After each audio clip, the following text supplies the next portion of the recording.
या आहेत मनीषा मॅडम, पुण्यातील एका जिल्हा परिषद शाळेतील एक प्रयोगशील शिक्षिका.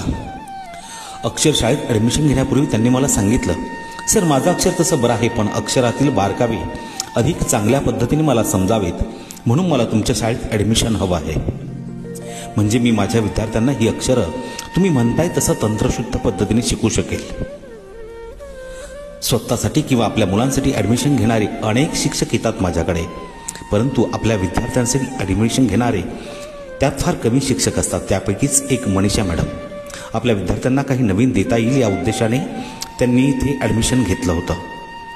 त्या रोज इथे मी कोण आहे हे विसरून अगदी लहान मुलांसोबत बसून ज्या रेषा आणि जी अक्षरं त्या रोज मुलांना शिकवत होत्या, त्या प्रत्येक रेषेचं आणि अक्षराचं त्या इथे प्रामाणिकपणे निरीक्षण आणि सराव करत होत्या.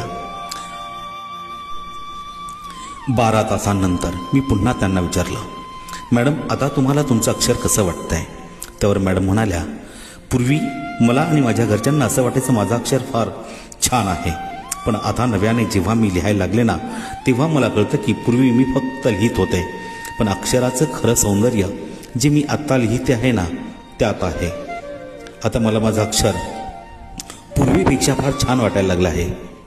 प्रत्येक अक्षराचं एक स्वतंत्र शास्त्र असतं हे पूर्वी कधी कोणी मला सांगितलंच नाही किंवा आजही कुठल्या शाळेतून शिकवलं जात नाही. हे सगळं माझ्यासाठी नवीन होतं.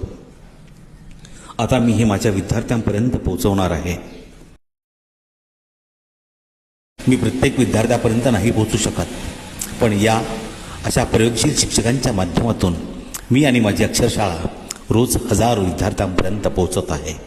याचं मनस्वी समाधान आहे. धन्यवाद. धन्यवाद मनीषा मॅडम.